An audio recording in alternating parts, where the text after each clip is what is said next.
Hello students, good morning. In the previous session, we were discussing about, we had started off with module 1 of International Business Dynamics, where if you see, we had stopped it here. That is challenges of IB as compared to domestic business, right? So now we will proceed further with the next future coming topics of the same module. The next topic would be about national and organizational competitive advantage over the world. See, this topic we are referring to what is going to be the competitive advantage that companies and organizations have in the global context. Okay, so we are looking at what can happen in the national perspective and what can also happen in the global perspective, which is nothing but the international perspective. The first element, see, this topic, in order to make it more easy, I have jotted down these points and you need to refer to these points and then accordingly frame your answer for your exam. Okay, so first one will be starting off with global competition. So here we are referring to something called as global competition. Now, what is competition? Competition is nothing but, see, companies when they have adequacy of certain type of resources and when they are good and known for such resources and when there are no perfect substitutes or when there are no replicas in the market, then automatically what happens is they gain competitive advantage over other competing firms or rival firms. So in a very global context, what basically happens is almost all companies are finding a way in which they can sustain in some aspect, so that that aspect can be used as an opportunity in order to take advantage or take leverage of situations in the global conditions and markets, right? So global competition basically tries to tell us what is going to be the intensity, what is going to be the depth, and what is going to be the scope of competition in the global context, keeping in mind several multinational companies, and also keeping in mind that you will have a lot of foreign players who will actively be playing in the market. Each of these companies and organizations of international repute will have their own international strategies. Using all of these strategies, they will try to have an advantage over the other competing firms in the market. So all of that together, we sum it up into one single term called as global competition. The second thing that we need to understand under this topic is that sustaining competitive advantage through localization. It is nothing but, see, we know that competitive advantage is nothing but if a company is extremely good at doing something. For example, a company might be very good in its distribution system, a company might be very good in its product strategy, or it can have an edge over its pricing or even promotional campaigns, okay, in the global context.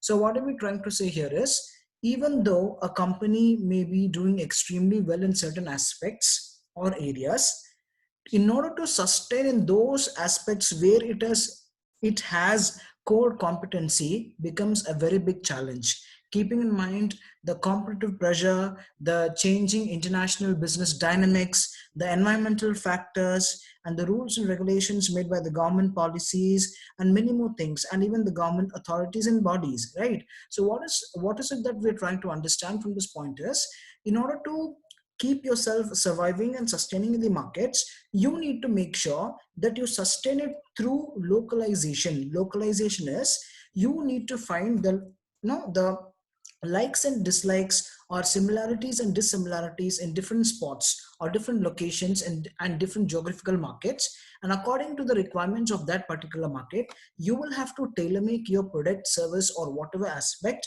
and accordingly deliver. Only then you will be able to sustain your core competency and convert that as a very good business opportunity to take leverage of in the long run. Now that is what we understand by the second point. And then we will also be discussing about few key determinants of competitive advantage.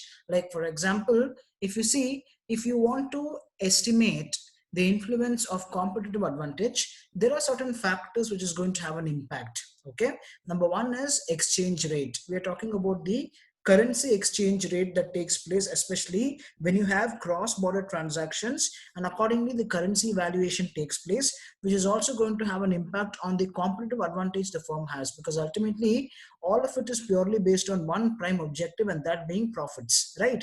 So when you see that a country's economy is not so sustaining, a country's economy is not so giving to you as a business or an organization in terms of profits and margins, then definitely these kind of exchange rates does have an impact. Okay, especially when you are trying to compare. Let me give a standard example of India and USA. So in India, we evaluate the we assume the value of currency to be in form of INR, Indian National Rupees, right? Whereas in foreign countries, I mean, say specifically USA, it's in the form of dollars, right? So we know, right, how much is $1 equals to in terms of rupee. So that currency conversion rate is what we try to understand, and at what rate exchanges happen between two or more countries also can have an impact on their respective competitive advantages. Secondly, we are talking about cost of labor. Yes, see, in a country like India, the cost of labor is comparatively less as compared to the foreign countries. Here in India, you have cheap labor availability. The source and supply of labor is also going to be massive, which means there is abundant source of cheap labor available in a country like India. Okay, whereas when you find out the labor resource or supply condition in the market for the foreign countries, there the demand is also at its peak. At the same time, supply is not that adequate or that cheap as compared to what is available in a country like India. So cost of labor can definitely have an impact in terms of your competitive advantage. How? It tells you that if you try to have a fix in a situation in a particular country where the cost of labor is comparatively less, then definitely that can be cost addition to the company or the organization which is on that particular area, and that can be used, that element of cost can be used for some other productive purposes. Thereby it becomes, or it is understood as cost saving for the company. Now when companies can find ways to save cost on labor or cost on raw materials like this, whatever money is the cost saving, that can be used for further diversification and expansion plans in the international frontiers. And then economies of scale. Economies of scale is nothing but, if I have to call it, explain to you in a simple layman's term, it's all about maximum investment with, I mean, maximum returns with minimum investment. It's all about mass production and commercialization of your economic activity. All of these things are basically used in order to take advantage of situation. When you try to look at the individual per unit cost of production, accordingly, if you see, you try to calculate it on the basis of multiplying the cost per unit into the total number of units produced, right? But the point here is, instead of looking at it as a per unit, transformation of input to output, when you look at it on a massive scale, that is on a commercial and large scale production format, definitely the concept of economies of scale is definitely going to have an impact on their competitive advantage of firms. And then interest rate, the rate of interest, it can be, see, we know that all companies which are participating in the global market need not necessarily have money from their own equity perspective. That is, you don't have to always infuse funds from your own pocket. There are companies where they will have shortage of adequate amount of funds which is required for them to conduct international operations, right? Business operations. So what these companies basically do is they go and approach different financial institutions and banking institutions, or even agencies which provide you seed capital and other kind of financial supports, and accordingly try to take the benefit given by these kind of institutions. And you know that you need to pay something called as rate of interest for the amount of loan that you draw from these, you take or acquire from these financial and banking institutions. So if the interest rate is going to increase and fall accordingly or rapidly, definitely this can have an impact on the competitiveness of a firm, because everything is purely dependent on how much profits you earn, and out of that how much is being paid out in the form of interest payments for the loan which is acquired for your international operations purposes. All of these things can be very important or key determinants which can have an impact on your competitive advantage level in the overseas markets. And the next is forms of leveraging organizational competitiveness. It is nothing but we are trying to find out the various alternative ways through which you can take advantage of a company's organizational competitiveness. Number one, what we can do is we can go for business alliances. Business alliances are nothing but it is like a kind of an alliance or an agreement which is done on a mutual consensual basis, whereby two or more firms can make a contract and they can function together as a single body, wherein you can have this infusement or deployment of different skills coming from different companies who form this kind of an alliance. So business alliances are one of the very good and a very well proven and tested models which are being used by various companies in order to take advantage of their respective companies in terms of their requisite levels of competencies and skills. For example, let me say there are three companies, company A, B, and C. Now, all of these three companies are planning to go within business alliance kind of a setup or a contract. Okay. Now, in this kind of a setup, what basically can happen is company A has very good, or say, very rich talent pool resources with it. Company B has very good, communication and distribution system, whereas company C has very good technology. So what these kind of business alliances basically do is we try to take advantage or leverage of whatever is the respective competencies of each of these three companies. Like company A has this, B has this, and C has this.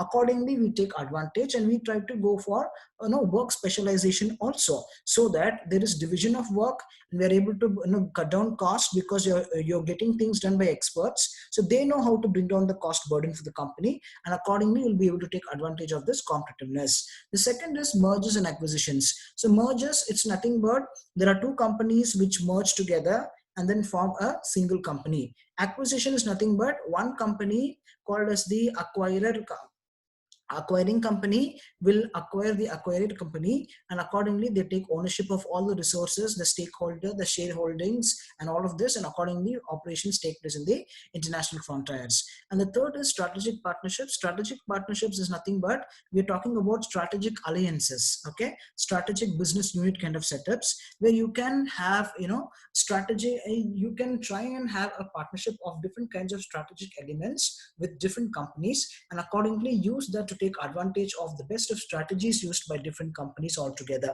Okay, and the last is going to be business collaboration. Business collaborations are nothing but the different kinds of collaborations that takes place between different related industry companies, where they try to synchronize various operations that takes place in a particular business or a particular type of a business. All of these things together can give us a very good understanding that these are the various forms and alternative ways through which you will be able to take best advantage of the organizational competencies, which is nothing but if I am competent and if I am good at something, I will exchange that element with your company in return for something which you are good at, so that there is some kind of a mutual coexistence that takes place. And that is how we justify the concept of forms of leveraging organizational competitiveness. Okay, now in order to even more strategically understand this, we are going to refer to a particular model. Okay, now what is this model? This model is given by Michael Porter. It is called as Porter's diamond model. Now in order to understand the Porter's diamond model, we will have to first understand four major factors which are towards the left side of your screen. Okay, now see, first is factor conditions. Now here we are referring to the factors of production such as man, machine, labor, and money. Okay, money also is going to be very important. So here we are talking about machineries and equipments used for production purposes. We are talking about skilled labor force who are going to be used in order to convert the raw materials into finished products. We are also going to include things like money or finance, which is going to be the lifeblood for every business. And we will also include the infrastructure, which is nothing but the basic setup which is required for you to conduct your operations smoothly. Okay, the second factor is going to be demand conditions. So demand conditions is nothing but we are going to look at the nature of home market demand for an industry's product or service, which is nothing but looking at what is going to be the intensity of demand, what is going to be the stability of demand conditions in the market. Is there going to be highs and lows in demand abruptly? If that happens, what kind of precautionary measures companies will have to take in order to sustain such kind of conditions? all of these things have to be understood. So demand is what is being expected from a business in terms of products and services. Supply is what is that which company has in terms of its capacity to meet the demands which is coming from the market. Okay, so the next would be related and supporting industries, which is nothing but we need to make sure that there is this presence of all kind of supporting industries and supply industries and related industries which has to be there in the market, which will act as a feeder for the various companies which are actually practicing their businesses on the international context, okay, or the global context. So it can be finance, it can be technology, it can be telecommunication, it can be transportation, it can be almost any other kind of, even the simplest of industries which are supporting these kind of business transactions can be included, because they are the ones who determine what can be the rate or the extent of success which companies can have in the long run. And then we have to see, there is no denial of this point, the last point, that is firm strategy, right? See, irrespective of whatever you have, if you don't carve out the best of unique strategy and a flexible strategy, you will not have the way or the approaches to achieve what you desire to achieve, right? So strategies basically help you in giving you the structure, in giving you the framework, in setting you the standards, in giving you the targets to be achieved, so that you'll be able to define yourself and define your role in the company or in the organization or say in the market, and accordingly take advantage of situations. Okay, so the Porter's diamond model is basically confined or say prescribed basically on the basis of these four elements, which are going to be the major factors or variables which are going to sum up this particular model. Now if you look at this particular model here in the diagram, you see, you find the four elements here, right? Firm strategy, structure and rivalry, and then we have the factor conditions towards the left extreme, right? You have the demand conditions, and below you have the related and supporting industries. So here, related and supporting industries and demand conditions, and there's one more part there which is called as the government. So without the influence and interference of government, things cannot actually happen, right? So every element that you find in the market is going to be monitored, regulated and controlled by the provisions, rules, regulations and conditions which are being prevailed, or say which are being implemented by the government of that particular country. And then we need to also understand there is one more term called as chance here. So chance here is nothing but we're looking at the chance or the chances which companies get, which can be used in order to take advantage of converting these chances into a very good business opportunity, right? So the chance is basically based upon certain things. Firm strategy, structure and rivalry is something which is quite internal, and when you're talking about rivalry, it's also going to be talking about or testing the competency levels or the core competencies of companies which are present in the international markets, right? Factor conditions is nothing but we're talking about the factors of production like men, material, machine, money and so on. So always keeping in mind the strategy, structure and rivalry position and the factors of production that you have with you, in terms of how much of these factors do you actually possess, which can be used for you to convert your ideas and plans and strategies into real life actions in terms of business opportunity. All of that is going to give you a chance or an opportunity which is purely based on the skill set and the exposure and the experience people have in dealing and playing a very active role in the international business context. Okay, so this is a model which we need to understand so that we get clarity and also a very strategic perspective towards how to handle the national and organizational competitive advantage over the world. And the next topic, now this is also something very important, because here in this topic, that is active players in multinational business, we are just going to refer to certain big multinational companies which are actively participating in international transaction, international trade relations that takes place in the global context. Okay, so if you look at this, you have a lot of companies here: Google, Marriott, Microsoft, Diego, NetApp, Autodesk, SAS Institute, WL Gore and Associate, FedEx Express, and then we have Kimberly Clark. Now these are some of the very popularly known brands which have a very good reach, and also they are very consistent in the international markets, all thanks to the technology, all thanks to their distribution effectiveness, all thanks to their branding efforts. They are able to set a standard, and these are some of the major companies who have occupied prime positions in the respective industries, and segments in the global markets. Okay, that is what need to be understanding here. Now see students, I would suggest you that you do some research on this. Now what I want you to do is you have to go and find out what has been the role played by each of these companies in the international markets or in the global market. What has been, when have these companies gone global, what kind of strategies have they used, to take advantage of the situation in the market, and what kind of, what has been the market share of these companies, and how have these companies carved out unique strategies in order to sustain their core competency, what is their present market share value in India as well as the foreign countries. All of these aspects you will have to do a research and write it as an assignment, and you need to submit it to me. Okay, so that part you must be very clear. Here comes your first assignment. It is going to be a very practical oriented one, where you need to find and research all of these facts related to these companies, and you need to write it and then submit it as an assignment. Okay students, then the next topic would be about the international environment of international business. So we will be referring to different types of environment here. Basically we're referring to the external factors, isn't it?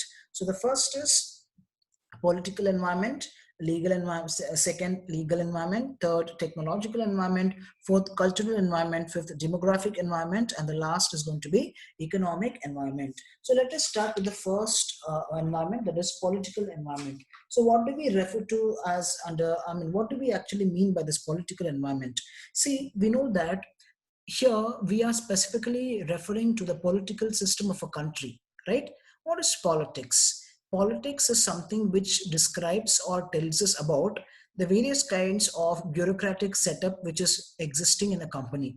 See, politicians, what they basically do is they occupy the bureaucratic seats of the government, and they become prime people who are going to make or say implement a change or bring about a change in terms of policies, which is going to have an impact on the various functioning and various activities of a country as well as the businesses across the globe, right? So political environment, the stability in the political environment and the political setup and the system prevailing in a country is going to be a very important factor, which is going to have a lot of influences on international business. To name a few, if I have to say, see, for example, the stability of a country in terms of its politics and political environment can have a very big impact on the various policies, the various tax rates, the various slabs set by the government for business transactions. It also can include the various kinds of tariff rates and entry and exit kind of restrictions for the countries,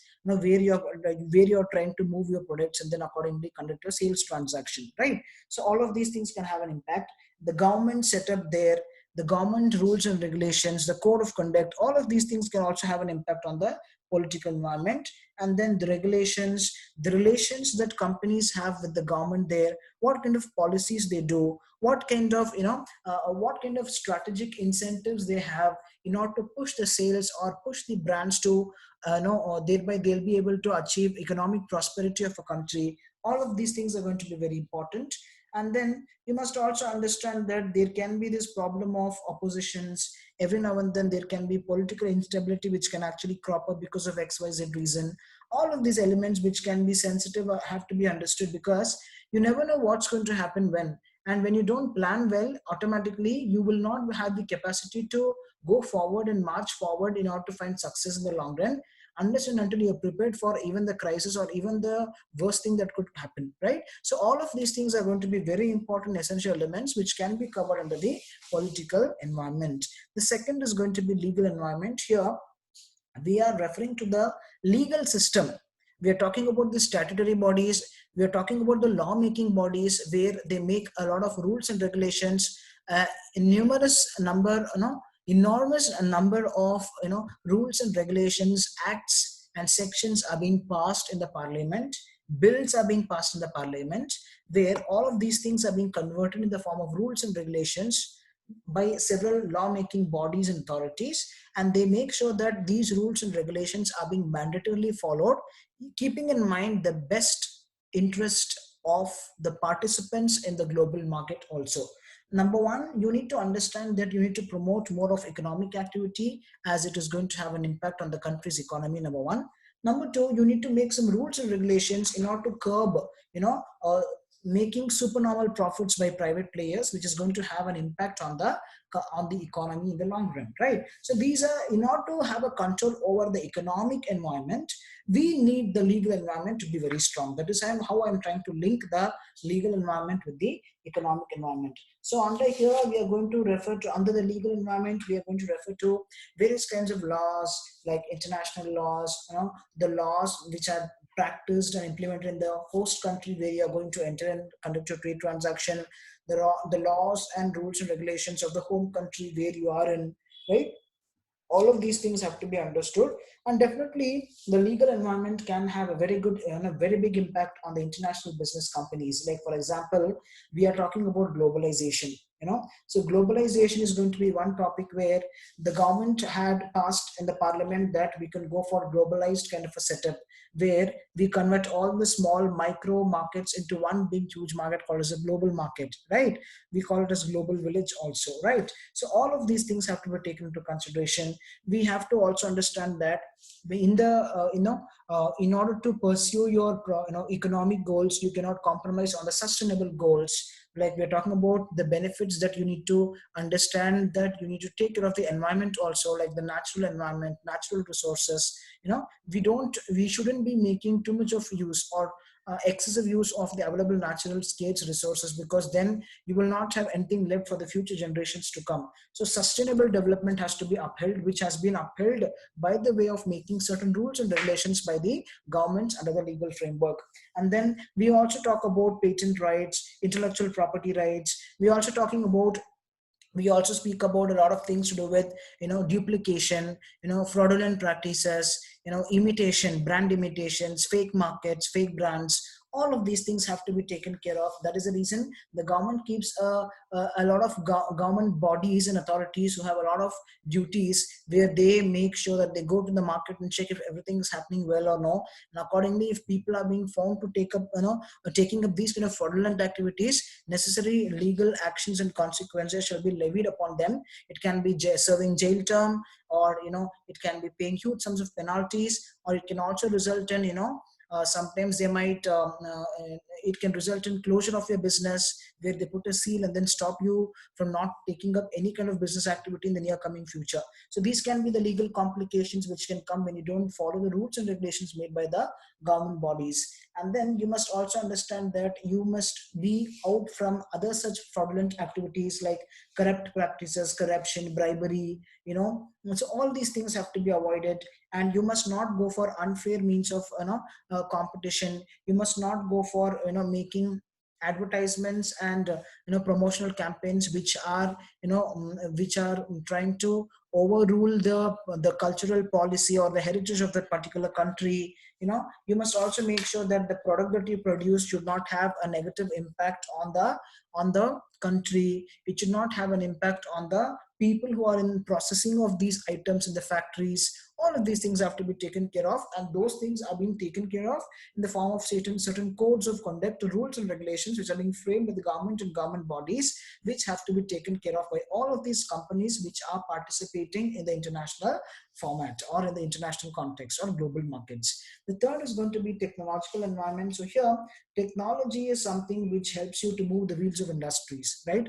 Without technology, or without a lot of accreditation in the field of technology, probably we may not have been in the place that we are today, isn't it? So we need to understand that there is a lot of technological upgradation which has taken place in the global markets. Things have become have no we live in a very insta culture, where everything happens in a very quick and a fast mode, where every single transaction today is online. We have e-businesses, e-commerce businesses and frontiers coming up. We have the e-tailers, or we call it as electronic retailers, through which they connect through the internet and accordingly facilitate a transaction. It can be placing an order, it can be processing an order, it can also be delivery of the order which is processed by the concerned party. All of these things are being done just by a mere click through your phone, with the help of these various kinds of application softwares and many more. So technology has actually made our job much more easy, especially when you're talking about production efficiencies and production capacity. Because of automation and semi-automated industries, days. Nowadays, we are able to double and triple the production capacity of industries and brands, all thanks to the technology and its applications, right? We also never the denial to the concept of IT, the contributions made by IT, that is in information technology and information technology enabled services. All of these things are definitely going to help us not only now but also in the near coming future. And we've seen that the scale of operation, the scale of manufacturing production, the scale of distribution, and the scale of sales and profit margins have doubled and tripled over the years, all thanks to your technology advancements. Apart from this, we need to also understand the various importance and influences of technological environment. First is, when I say technology, we look at technology which have taken place in different areas or different aspects which has had an impact on the companies. Number one is, we are talking about production. Yes, manufacturing and production activity have been made more effective, fast, quick, and they have actually increased the capacity with the help of latest automated type of machines which automatically do everything, right from sourcing out the raw material, then polishing it, cleaning it, dusting it, and then producing the item, packing, labeling, every single thing A to Z will be done by these kind of technological aids or supports. And then we talk about e-commerce, we talk about globalization of markets, we also talk about the various aspects like, see, we are talking about logistics management and transportation, where all of these things are being easily made by just a mere click on the apps, right? So I'm talking about product deliveries which are taking place in the markets. You just have to give your confirmation and give your location with the help of GPS. Automatically they track your your locality, and then the item comes and reaches your doorstep. Okay, not only it can see, this is from an individual consumer perspective. When you look at the global perspective, these companies usually use GPS tracking systems. With the help of that, they're able to find out and track out where the product is, how it is being manufactured, through various kind of video surveillances cameras. And they are also able to identify where their item is now at that particular point of time, how much time does it take for it to be delivered to the right place where it can be distributed to the customers. All of these things are being done with the help of these kinds of logistics and apps and transportation kinds of modules which are being created with the help of technology. Okay, and then we also should be able to understand that there have been a lot of impacts, positive impacts of the technological environment or say technology. Number one, we have been in a position to increase the scale of operation. The rate of commercialization has doubled and tripled.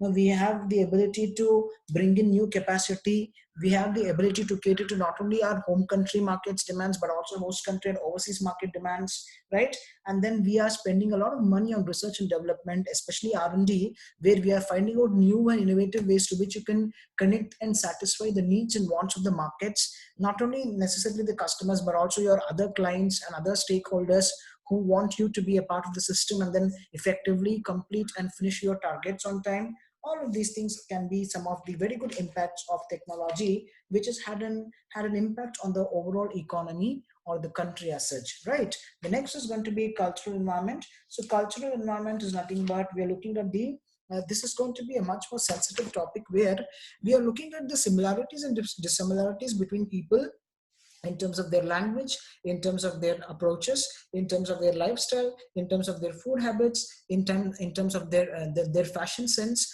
or their attire and dressing style. All these things have been certain factors or elements which define the culture of a person or a particular block of people, right? So when we are going global, which means when we are acting as representatives of a particular country, and when we present ourselves in different areas and different zones of different countries, we have to go international and not global. What do I mean by this?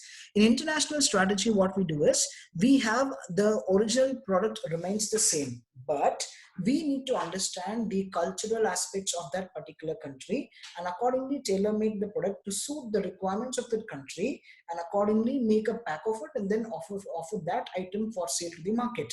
only then these customers will accept it, because their culture policy in the country, accepts such products which have certain cultural cues in that item or that product or in the service element, right? Now, if you do not understand the cultural variations and expectations of a particular market, and you don't make any changes and you just go global and then give the same item which you have here in the home country to the host country, do you think people are going to accept it?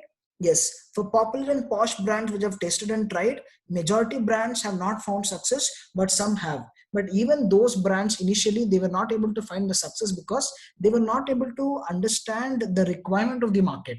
Everything starts from understanding what people want, and only then the production starts, isn't it? We call it as customer research, a market research, where you first understand what is the expected need of the customer, the perceived need of the customer, and accordingly tailor make your products and then offer it to the market, so that the chances of acceptance is going to be much higher, and the chances of resistance to buying such items is going to be much lesser, right? So all of these things are going to be understood under cultural environment. You need to understand all of these things. Like for example, if I have to tell you about culture, the impact and influence of cultural environment on international businesses. Number one is you need to understand the attitude of people. You need to understand their perception. They have their own set of standards to be met, isn't it? The cultural standards and norms and behavior expectations, all of such things have to be met. The dressing style, the way you portray yourself, the kind of inputs or the raw materials which goes in making the entire item. Like for example, if you're talking about desi products, desi or Indian made products, there are certain chunks of people who prefer only that. They don't prefer foreign made products. And the other particular set says they just want to try out with new items and new products, so that there is variation, and they just want to take up that adventure of trying almost all the brands and products of different countries irrespective of their cultural origins, right? So all of these things can be certain influences and impacts of this. Now, apart from that, sometimes you need to also know that when we come to advertising, no, you cannot decide your own uniform advertising strategy for all the countries. For example, if I'll have to include the example of a cosmetic brand like Lux, okay, Lux International. You see for all the advertisements of Lux, you will not have the same advertisement played in India and the same advertisement played in some other country. You know why? Because of the cultural differences. Sometimes you will have to make some modifications in the existing advertisement to make sure that it is more appealing to one particular type of audience or one particular type of people, so that accordingly people start getting attracted by it, they get influenced by it, it has a very good appeal, customer appeal, and people start investing and buying and subscribing to it. Now all of these things can be included under the cultural environment. And the next topic would be about demographic. Now, demography is the study of population. In order to make our study more simple and easy, what we basically do is we split up the population on the basis of certain factors. Number one can be based on the income. Number two, occupation. Number three, economic and social status. Number four, family size. Number five is, education level or the level of education that they are in. The next element can be income, and then age, life cycle or the stage of life cycle, gender, and many more, right? So all of these factors can be elements which have to kept in mind, which has to be kept in mind, and accordingly you can go for segmenting your target markets and accordingly trying to come up with innovative products in order to attract people belonging to each of these different segments, right? So demographic environment, here let us see how you can have an impact on international business. Number one is that you need to understand what is the need of each of these segments and accordingly tailor make your product and service and then offer it to him, so that these people are going to accept it. Okay. The second thing that you need to understand here is, we know that today the concept of a full-fledged family or a joint family system that we traditionally call it as doesn't, it does exist, but at a comparatively low layer, isn't it? Because if you see traditionally, we used to have this joint family setup where the elder ones in the family usually influence and make the decision, right? There are these patriarchal families, there are these families which are matriarchal also. So that is a different story altogether. But I'm talking about the concept of joint family system, and today's setup is we have these nuclear families, right? So the changing family lifestyle and life cycle, all of these things can have an impact on the way in which you approach the target segments and markets, and how you try to frame your advertisement and campaigns which can have an appeal to these kinds of family structures or formats. And then you must also understand what is going to be the age background of people, how each of these age segments are going to behave, how are they going to relate to the products that you're going to offer them. Like for example, if it's children, they have a different need and expectation. If it is teenagers, again they have different set of needs and expectation. If it is a young married couple, again they have different kinds of expectations and needs. And then if it is people who have kids, young parents, then again they have different kinds of needs. And people who are mature parents, and people who are much more older, like the senior citizens, according to the age bracket that they fall into, you need to understand the requirements and accordingly tailor make your products and give it to them. All of these things basically have an impact. Also, not to forget the education, profession, and the occupation that these people are. According to the education, the degree that you have, you are being trained to think in a particular way. For example, if it's management students, we always tell them more about grooming and self-care and then self-hygiene, and you need to have the skill set. You need to know how to carry yourself as an MBA. So accordingly, people start, they start changing their buying behavior habits. They choose only these kind of items which are going to be more appealing and which is going to have an impact on their personality. It can be the choice of food, it can be the choice of attire, it can be the choice of XYZ thing, which can be having an impact on the way you appear and portray yourself to the other person who's working with you in the company or to the corporate on the whole, right? So like this, all of these factors can have an impact which has to be understood, especially when you look at the demographic aspects of a country. And the last element is going to be economic environment. So in economic environment, we are going to look at the economic or the economic system aspect. Here we're looking at the economic system where we're talking about what is the flow of capital in a country, how much sales proceeds, or what is the GDP percentage, which sector is going to contribute how much, and how is this going to have an impact on the businesses. Okay, especially you need to understand that not all countries which are participating in international transactions or global markets have the same economic prosperity condition in them. There are some companies which are still developing and emerging. There are some companies which are developed. There are some companies which come from some countries where they are still underdeveloped. We need to understand this variation and accordingly try to place importance to those countries. Ultimately, the objective is not just developed countries becoming more polished and more prosperity oriented, and underdeveloped and developing countries are still in the same stagnated situation. That is not the focus. You need to find out various, the governments of these countries or different areas have to actually come up with various kind of strategies, various kind of plans and programs where they need to give some sort of push and support for these countries, where, or say those brands which represent those countries which are not so well doing in terms of their prosperity, their economic standards, right? So such kind of policies and measures are being taken by the government, which is going to have an impact. Like for example, in a country like India, we understand the benefits of foreign exchange, right, in terms of transaction. So what happens is, here the Indian government promotes a lot of exports and they restrict imports, because we understand the impact it can happen or have on the balance of payment condition and balance of trade condition, right? So all of these things have to be taken into consideration when we describe about the economic environment. Apart from this, you should also understand what is the economic impact on various sectors like agricultural sector, mining sector, IT sector, and many more others, even academic or education sector.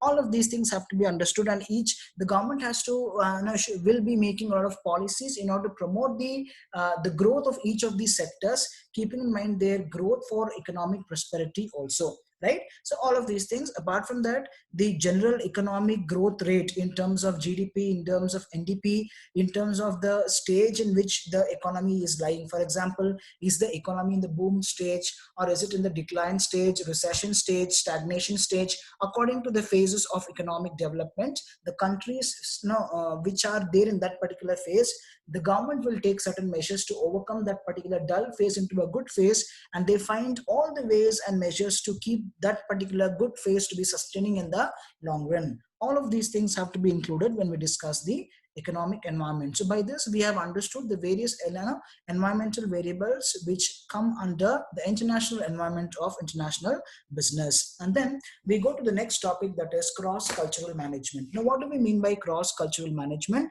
It simply refers to the effective understanding of and interaction with people who come from different cultural backgrounds. Yes, see, when we know that we are studying a subject which has to do with broadening your thinking and your horizons, not only from the home country perspective but also from the host country and overseas market perspective, right? So what basically happens here is we are trying to refer to how transactions take place not only in India but also in foreign countries and overseas markets. So when we're looking at those aspects, we need to keep one thing in mind, that what are the similarities and dissimilarities between people who conduct these transactions across the globe in terms of their culture.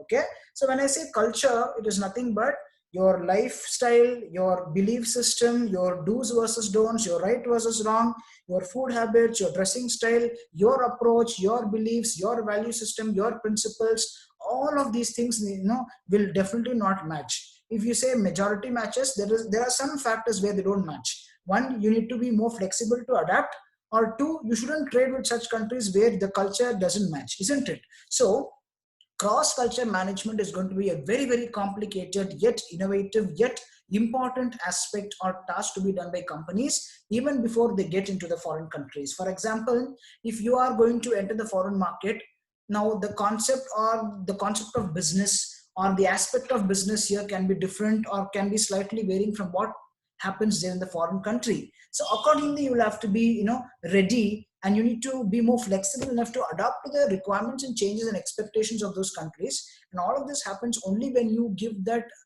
given only when you have that broad horizon, that broad perspective to accept and understand things as they are. You cannot change overall, but you need to try to accommodate the differences and similarities between people and between countries and between businesses and brands which are placed across the globe. That is what is going to give you success in the long run. Now let us see a definition given by Andrews and Mead about cross-culture management. Cross-cultural management is defined as the development and application of knowledge about cultures in the practice of international management, especially when people involved have different identities. Now, when I say different identities, we refer to people who come from different cultural backgrounds, who have who have similar, who have differences in terms of language, in terms of race, religion, in terms of food habits and many more things like that, right? So whatever you feel is ethics may not exactly match to the ethical standards of that country, right, or the foreign country, isn't it? So there can be some variations. So how do you handle these variations? How do you match and meet and come to a point in terms of understanding the cultural differences between people is what becomes the study on cross-cultural management. And then we will also be discussing about the various levels of culture. Okay, the first is called as international culture. International culture is nothing but the culture which you find in different countries, right? So it is different communities, different cultures which you find in different countries, and you cannot say or match that a country no, we cannot say that two countries can have the same culture.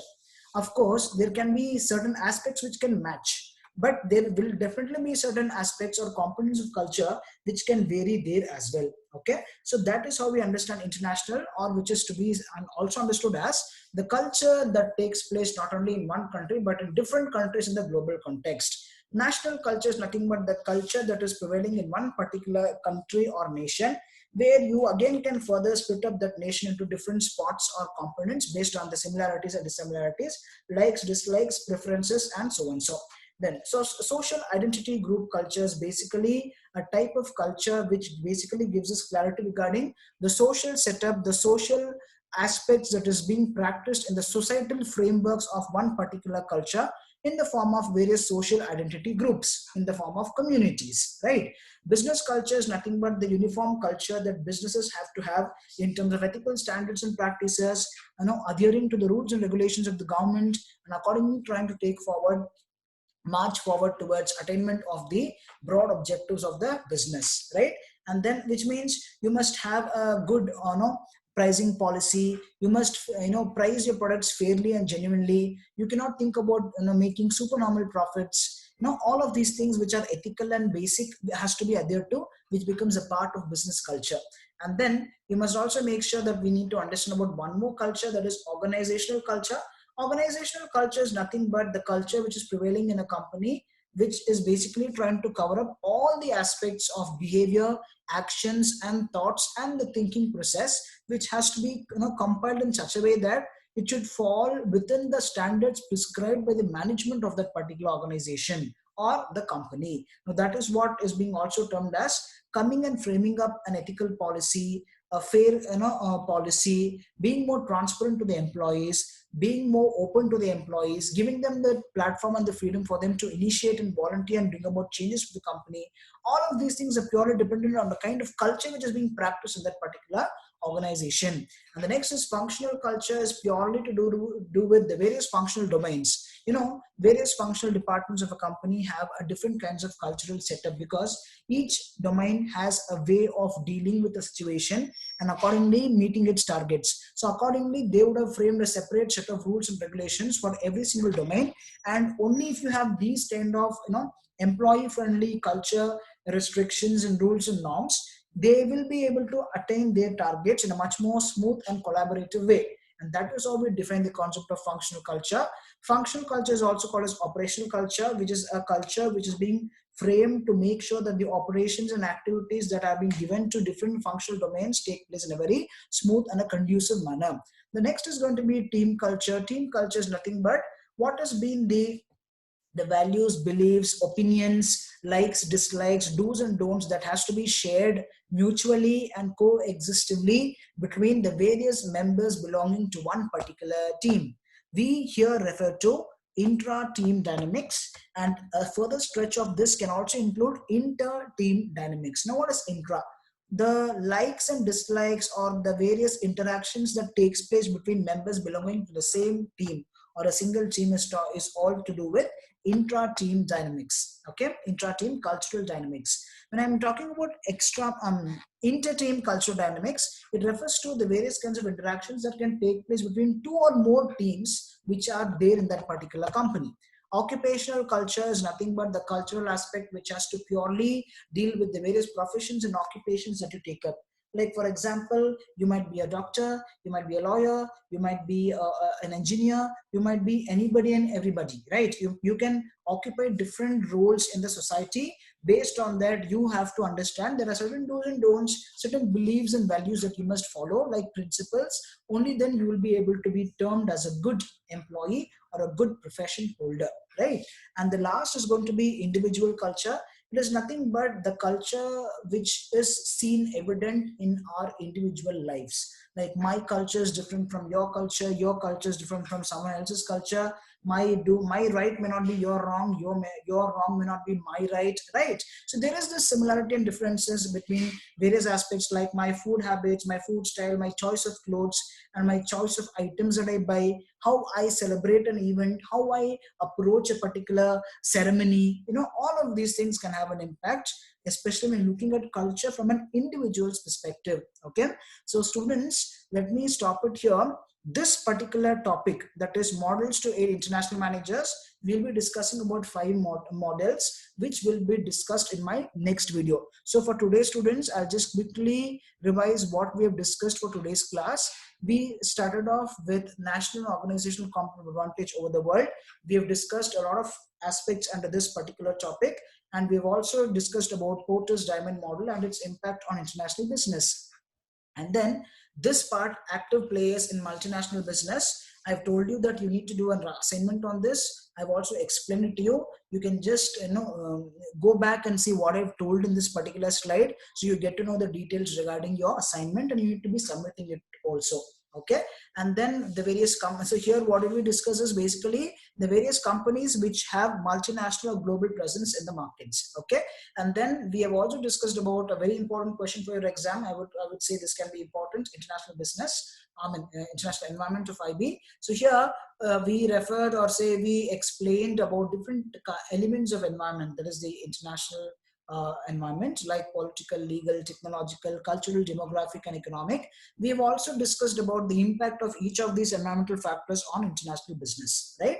And then we've also discussed about cross-cultural management. I've given you the conceptual clarity, I've given you the meaning and definition, and we've also discussed the various levels of culture. Okay, and let me tell you, students, when you explain for your exam, please quote adequate examples so that we understand that you have understood what has to be there, what the concept is, in the form of giving good examples. Okay, and students, this particular topic, which is the last topic of the first module, will be done in my next video, which I'll be sending it to you very shortly. So thank you, students, and all the best. Study well. Anywhere you have a doubt, please let me know, I'll clarify. And for today, we'll call it today. Thank you, students.